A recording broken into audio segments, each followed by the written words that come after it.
who are helping to advance that global Antichrist agenda. And that's what came out in our study, Global Elites and the Antichrist. And it was too big for one, so we had to produce 2 different volumes, book and DVD set. But basically, there's 6 sections to it. Volume 1, Volume 2, books and DVDs. And the first one is a deep dive, the deepest dive I've ever done on this biblical figure called the Antichrist. And that's a hot topic today, certainly. Now the latest candidate is everybody saying Donald Trump's the Antichrist and all things of that nature. But then it's global elites and the Antichrist. So I began to deal with these global elites who are helping to basically build the infrastructure for the Antichrist so that when he appears on the scene, he's ready to go, hit the ground running. And so the 5 figures that I deal with, of course, is Bill Gates, George Soros, King Charles, Elon Musk, and Yuval Noah Harari. And none of Absolutely. them now, there's some things we're not going to be talking about just because of censorship. But I wanted to start with King Charles. So can you explain some things about King Charles that most people don't know about? Most people don't realize that this guy, King Charles, is the one who actually launched the Great Reset. He was the one who made the first announcement, not Klaus Schwab. So he's called the King of the Great Reset, but he's also called the King of the New World Order, and for good reasons.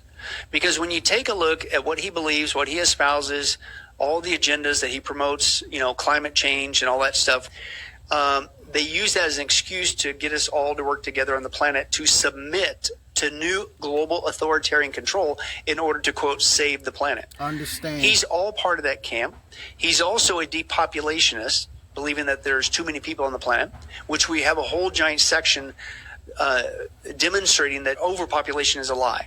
It's a lie. I've been over to Scotland teaching over there many times, and one time I had a day to go be a tourist, and I got to go to Loch Ness, right? Got to go see Loch Ness.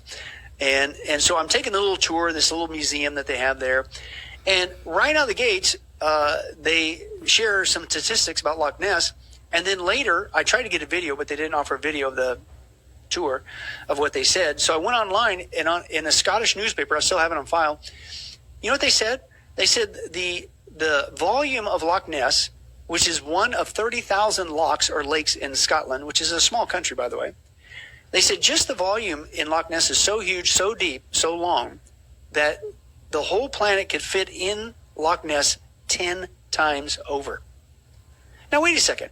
If I can get the whole planet 10 times over in one lake in Scotland, then we're not overpopulated.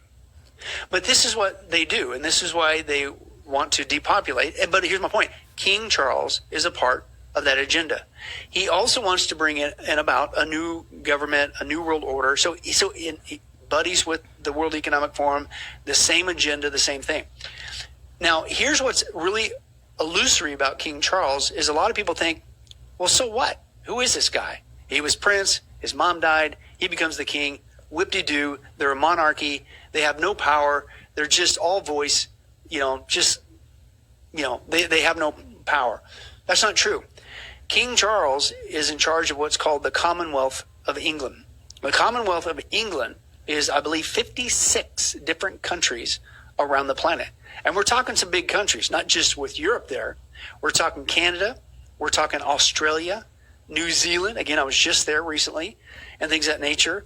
India and things of that nature.